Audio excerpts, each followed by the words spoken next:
At a crime scene, blood can tell a story. When Lauren Prieur was briefly allowed back into her parents' house on Drummond Avenue to collect some of her things while the investigation continued, the blood she saw offered a terrifying account of her mother's last moments. She was running for her life. My parents had a long hallway between the front door and our kitchen. There was blood all over the hallway. It looked like Leslie Prieur had struggled against an attacker all across the ground floor until she couldn't. They know she was killed by the front door. There was the back of her head was smashed against the wall, and then there was blood stains down the wall. I think she was just trying to escape. When investigators started trying to piece together what had happened, they too followed the blood.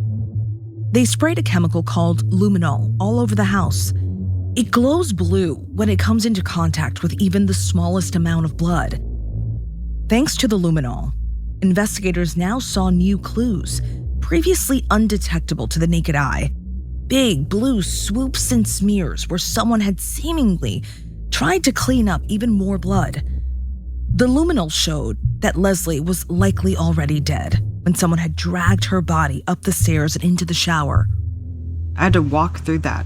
There was still luminol all over the hallway, all the way up the stairs, through the bedroom, my parents' master bedroom, and I stopped at their bed. I couldn't do it. I couldn't go in the bathroom. I couldn't do it. I couldn't. Leslie's last moments were painfully clear to Lauren, but other parts of the story were still a mystery. Who was Leslie Prieur trying to escape from? And the scary part is that they tried to put it on my father. I said, no. I'm like, my dad loved my mom, adored her. I said my dad would never kill my mom. In the days after Leslie's death, investigators turned their attention to Sandy Prieur. And just as the luminol had uncovered new details about the story of Leslie's death, there were more revelations to come. This time, about the Prieur's marriage. Was this a routine with her to get fairly well inebriated every night? Yes. From ABC Audio and 2020, I'm Stephanie Ramos, and this is Blood and Water. Episode 2, The Husband. At the time of her death, Leslie had been married to Sandy for 27 years. They met as students in Pensacola, Florida, and got married right out of college in 1974. Their daughter, Lauren, was born a few years later. She showed me family photos of those early days. Who's in this photo? Well, that's me. Oh. I know. So we're talking, this must have been 1977 when I was born. And this is my Sandy. Gosh. And then my mom. So we are a happy family, the three of us. Mm-hmm. In one of the pictures, Sandy and Leslie sit on a sofa together with baby Lauren on their laps. Leslie looks radiant. Sandy, with his big smile and thick-rimmed glasses, has his arm around her. They look happy. This is Scott. Oh my God, he's so young there. And this is Harlan. So these are the 4 brothers and 4 sisters. Leslie was one of 8 siblings, so Lauren grew up with a lot of cousins, and the family was close. They would go on vacation together. In-laws like Sandy were welcomed in and became part of the family too. Sandy would write long emails to Leslie's parents, littered with jokes tailored to the recipient. He was funny in a goofy way. Lauren says her dad could be spontaneous. She showed me pictures of the two of them together. This is the Montgomery County Fair. I was home from college, and my dad and I just said, let's go to the fair. So off they went, did all the rides. In the picture, Lauren's leaning on Sandy's shoulder, both of them holding fried food and grinning. That's the kind of father my dad was. On a dime, he would say, if I said, let's go to the fair, he'd be like, let's go to the fair. Before she worked at the advertising company, Lauren's mom had been a court reporter. Sandy worked at a consultancy firm, a suit and tie job dealing with defense contracts.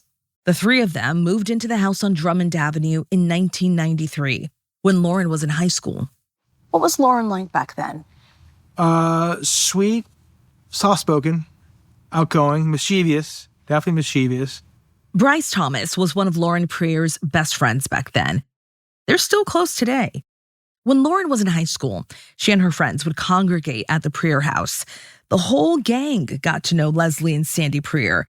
The couple seemed solid. They were a rare mix, interested in their daughter's life, but cool enough to hang out with.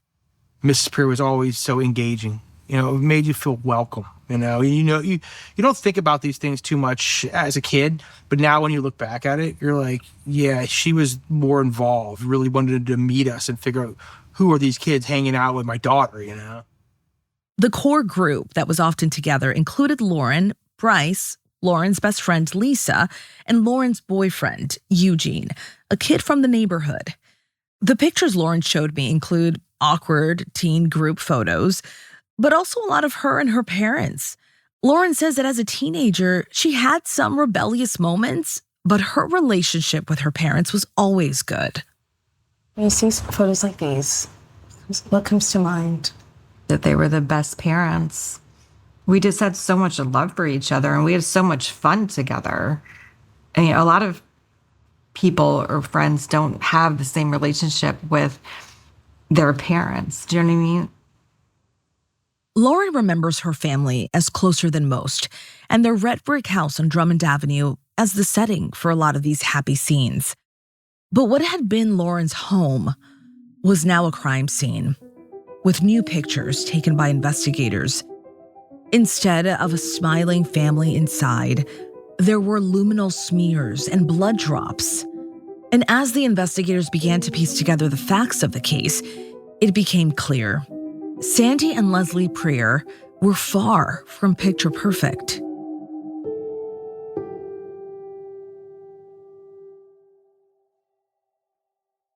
ESPN presents the Stanley Cup Playoffs, the most exciting playoffs out there. A 2-month roller coaster filled with sudden death overtimes and good old-fashioned chaos. Unbelievable! Every shift matters, every series is a statement, and everyone gets their shot at the cup.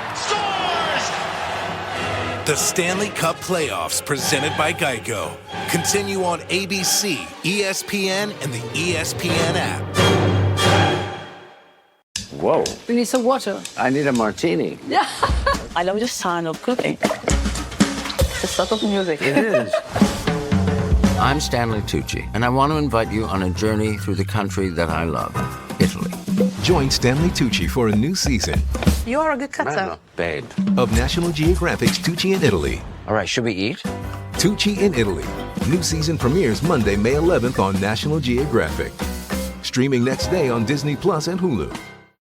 Sunday nights on ABC. What happens when the person you love the most turns out not to be who you think they are? Everything he told me was a lie. I was betrayed. From the #1 true crime podcast, Betrayal. He's been living a secret double life. My marriage ended with a 911 call. The tape is blood-curdling. Betrayal. Secrets and lies. So many people are living with their own betrayal. Sunday nights at 10, 9 central on ABC and stream on Disney Plus and Hulu. From the crime scene, it seemed clear that Leslie Prier was murdered, but investigators hadn't announced it officially yet. 2 days after the 911 call, the police were still grappling with what the blood was trying to tell them. They wanted to establish a timeline of the days before Leslie's death, and for that, they turned to Sandy Prier. Okay, today is May 4th, 2001, and it is 11:05 a.m. This is Jim Drury with the county police and also Michael Turner, and we're talking with... Investigators interviewed Sandy Prier in his hotel room. Their tone in the recordings from that day is calm, but not warm. They asked Sandy to tell them about what he'd been doing the day before the body was found. It was a Tuesday, and Sandy said he'd gotten up and gone to work as usual. Afterwards, he said he didn't go straight home. He had some errands to run. And I went to the mall, Montgomery Mall, to Circuit City Express. And did I go someplace else, or did I just go to the mall? At first, Sandy didn't seem to remember the evening all that clearly. But then it all came back to him. Oh, wait. Okay, I know what I did. I was taking some computer stuff to the dump Tuesday because I remember I got to get there by 8 o'clock. Got to get there by 8, and I said, okay, I need to leave here by 7 or 7:15 in order to make sure that I get out there. So we had some spare computer equipment.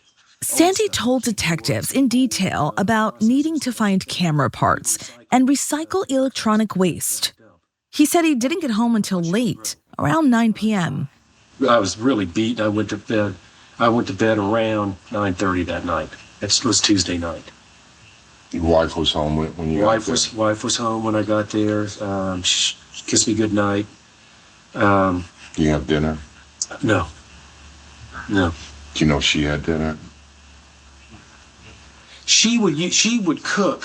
She would cook like every other day, every third day or something like that. She would always cook pasta or some chicken or something like that. But that night I didn't have dinner. I'm not sure if she cooked it, and I'm not sure if she had it. I just can't remember. I just went right to bed. Sandy said that he recalled Leslie coming to bed after him and waking in the night. Lately, he said she'd been having trouble sleeping.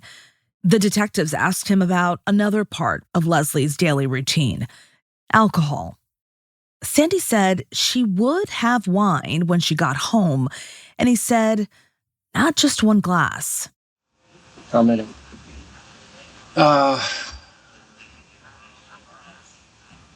Is this important? Absolutely. She would have a lot. She would have a lot. And in all honesty, it's one of the reasons why I kind of come home late, because I just really, it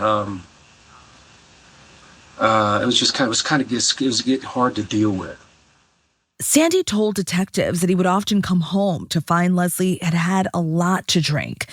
He said she would slur her words and that her personality would change. He found her difficult to be around. Were these a source of arguments between you two? Sure. Definitely.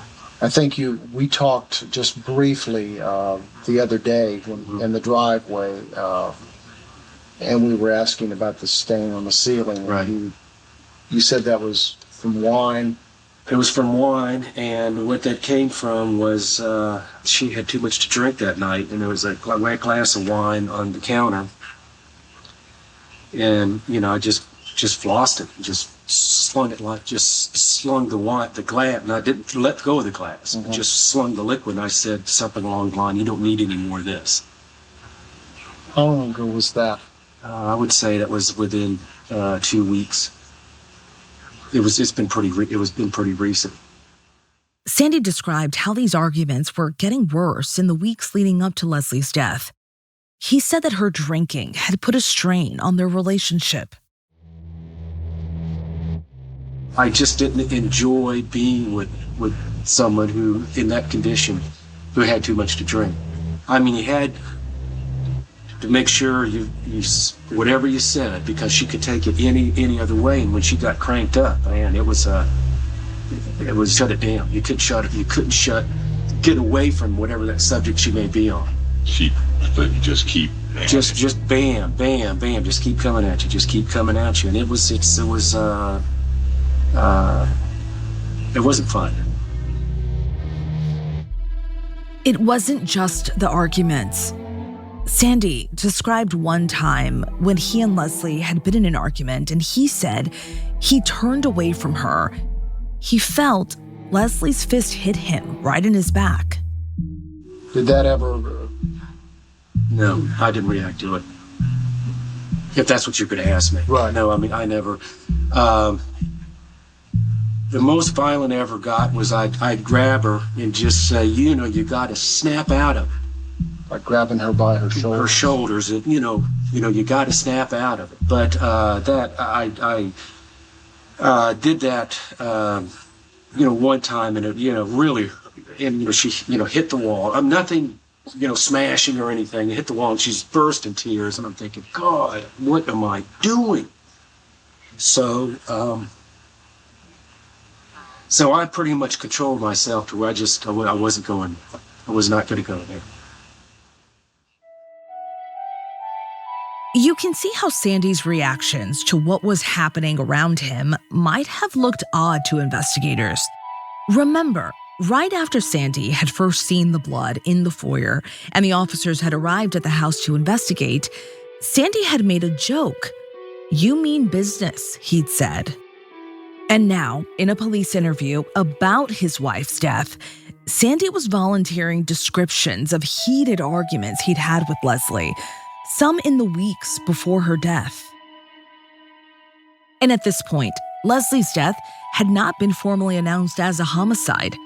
48 hours out, the official language was that the case was being treated as suspicious. But it's hard to believe that Sandy didn't realize how his description of his marriage must have looked to investigators. Did either of you ever discuss divorce or separation? We never seriously discussed it because we loved each other dearly. There were times where I'd say, screw you, I'm divorcing you. To me, that's not a discussion. It's not when we would sit down like this and talk about seriously getting a divorce. And I don't think there would be. Even though things were really starting to escalate. If detectives thought these revelations about the Preers' relationship were surprising, they hid it well and kept on moving through the timeline of events. They zeroed in on the morning of Wednesday, May 2nd, the most important window for the investigation. Sandy said it was just like any other day. Okay, so you both got up about 7 a.m. Did you shower? Oh, yeah. Yeah. Which shower did you use? I always use the one in the master bedroom. Sandy was just as detailed about Wednesday morning as he had been about Tuesday evening. He said that after he showered, he left for work. It was around 7:35 a.m. He remembered specifically because he had a board meeting that day and wanted to be there early. He got to his office at around 7:50. At 9 a.m., he said his secretary put a call from Leslie through to his office phone. Did she sound distressed, upset in any way? Nope, not in the least. And what did she say? She wanted to know if I had taken or put up the four roll toilet paper pack that she had that was on the stairway going up to the room. In Sandy's telling, this conversation about toilet paper was the last conversation of their 27-year marriage. At around 11:30 that morning, Leslie's boss, Brett Reedy, called him to say she hadn't shown up at work. And an hour after that, Sandy described standing outside the house waiting for police to finish their search. And Officer Barnett came out, and I'll never forget. I can't remember, he said, Mr. Preer, sir, he said, your wife's dead. And, of course, broke up right then. But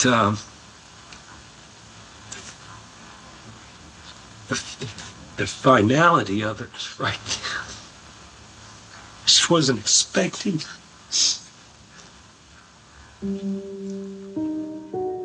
In his hour-and-a-half interview with the detectives, Sandy broke down twice. Once when he talked about the scene inside the front door at Drummond Avenue, and once about being told that his wife was dead. In those moments in the interview, Sandy's emotions seemed to match his situation. A husband who'd lost his wife just 2 days earlier. And yet, as the interview wrapped up, it was clear that Sandy had done little to ease the detective's suspicions or eliminate himself as a suspect. And evidence from the crime scene was about to make things even worse for Sandy Prieur. No. Oh, no. Welcome to Get Real. I got something to say. A weekly talk show for the reality TV obsessed. Oh, my God. It's got to be deliciously desperate. Why do these girls forgive him? She has a soft spot for troubled men. Boo bloody who? This is your show. Find Get Real wherever you get your podcasts. Love runs deeper than we know. And stream new episodes Thursdays on Hulu and Hulu on Disney+. The Devil Wears Prada 2 is the perfect sequel that has audiences talking. She knows. How did you blab? It exceeds all expectations. I always knew that you would end up doing something great. See the movie that's fun, fierce, and well worth the wait. This is what Runway does best. And now the devil is back in all her glory. My boss is badder than your boss. Don't miss the iconic movie event now playing only in theaters. That's all. The Devil Wears Prada 2, rated PG-13, may be inappropriate for children under 13. Now playing everywhere. Road to the NBA Finals is happening now on ESPN and ABC. It's make or break now. Best on best now. Oh, what a gorgeous move. Watch him sit with his chest now. Greatness is up for grabs. And the world is watching. Just wait. On the home of the NBA Finals. All the work, all the sacrifice. The NBA playoffs, presented by Google, continue on ESPN and ABC. We know what happened right after this interview from entries in the detectives' notes from that day. Just after the recording stopped, detectives received word their department would be giving a statement on the case to the press. Leslie's cause of death was officially going to be reported as strangulation and blunt force trauma. According to investigators, the autopsy had also said that it was possible that Leslie Prieur was killed on Tuesday night, the night before her body was found. Leslie's body was left under hot running water in the shower after her death, likely as part of an attempt by the perpetrator to clean up the scene.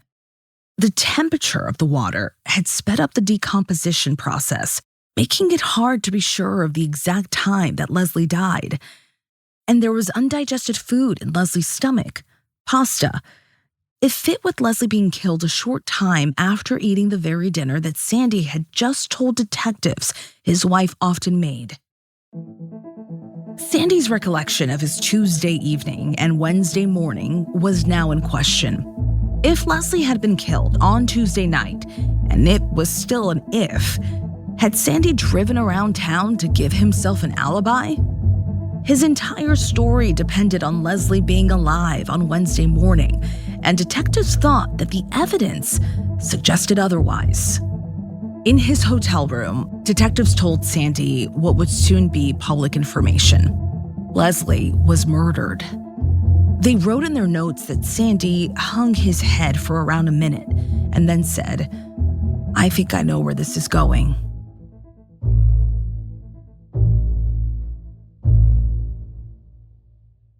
Unfortunately, when it comes to homicides, domestic partner homicides are not rare. This is state's attorney, John McCarthy. He's worked in Maryland law enforcement for 45 years. He says he understands why investigators were focused on Sandy Prieur. Quite candidly, if you look at the cataloging of homicides over the time that I've been in the office here, I would say that particularly if you're a woman, more than 50% of the time, if you're a homicide victim in this county, the person who's responsible for taking your life is your intimate partner. That's been McCarthy's professional experience, and it's supported by national statistics. According to the Department of Justice, women are 5 times more likely to be killed by an intimate partner than male murder victims. And the marriage that Sandy had described was volatile. So when Sandy insisted to investigators that Leslie had been alive when he left her on Wednesday morning, the detectives weren't convinced. In their notes, they wrote that Sandy told them, "I have been honest with you. To the best of my knowledge, I didn't kill my wife." The phrase, "to the best of my knowledge," was underlined twice. From this moment on, the focus on Sandy would be much more pointed. What they wanted from him now was a confession.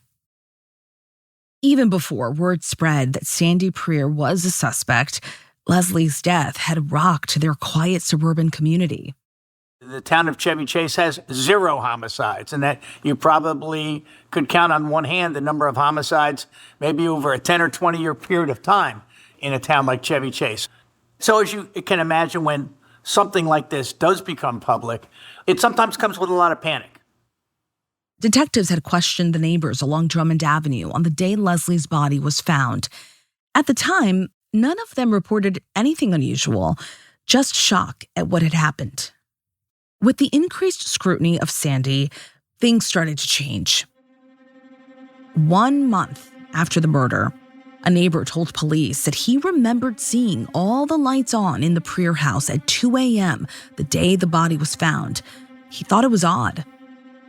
2 months after the killing, another neighbor told investigators that she remembered Sandy leaving the house around 7:35 a.m., as he'd told detectives.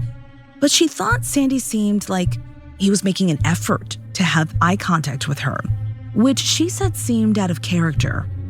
Was he trying to call attention? Was he trying to create some kind of... You think through these things to determine whether or not in some way does that play into someone trying to cover up, develop a timeline, and things like that. There were 2 more pieces of the puzzle that detectives thought looked bad for Sandy. The first, phone records.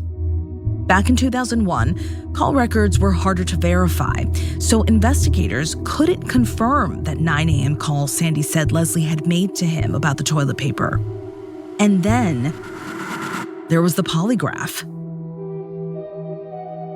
In the days after Leslie's death, Sandy cooperated with everything the police asked of him. He gave them access to his work computer and his phone. He allowed them to take photographs of small cuts on his body, and he volunteered to take a polygraph test. Perhaps he thought it would help with the suspicions growing around him, but it didn't, because Sandy failed. Investigators told me that failing a polygraph test by itself might not have meant much. Polygraphs are, after all, notoriously unreliable. But taken with all the other odd details from Sandy's interactions with police, his position as number 1 suspect was assured. It wasn't just the detectives. A lot of people were looking at Sandy and wondering what he was capable of. Even his daughter, Lauren. I mean, I had my moment where I questioned, could he really go that far? Not that they ever had any major, every long-term married couple has their arguments, but they never argued in front of me. But I could hear them sometimes when I was upstairs in my room. I asked him, did you kill Mom? He said no. And I believed him. Lauren's moment of doubt passed, but to pretty much everyone else, Sandy Preer looked guilty. The story the blood told wasn't finished, though. There was one more piece of evidence, one small detail that would change the entire narrative of this case. The police came to us in August telling us there was DNA found in Leslie's fingernails. And I'll just tell you one thing, you got the wrong guy. New evidence will throw Sandy Preer a lifeline. But if he didn't kill Leslie Preer, who did?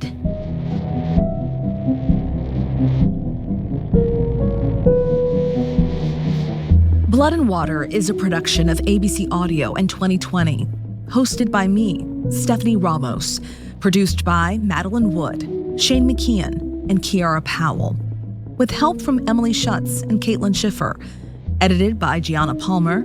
Our supervising producer is Susie Liu. Music by Evan Viola. Mixing and mastering by Bob Mallory. Scoring by Kiara Powell. Special thanks to Katie Dendas, Janice Johnston, Sean Dooley, Chris Donovan, Camille Peterson, Christina Corbin, Gail Deutsch, Amanda Carr, Ellie Jostad, Angie Adam, and Michelle Margulis. Josh Cohan is our director of podcast programming. Eamon McNiff is our executive producer.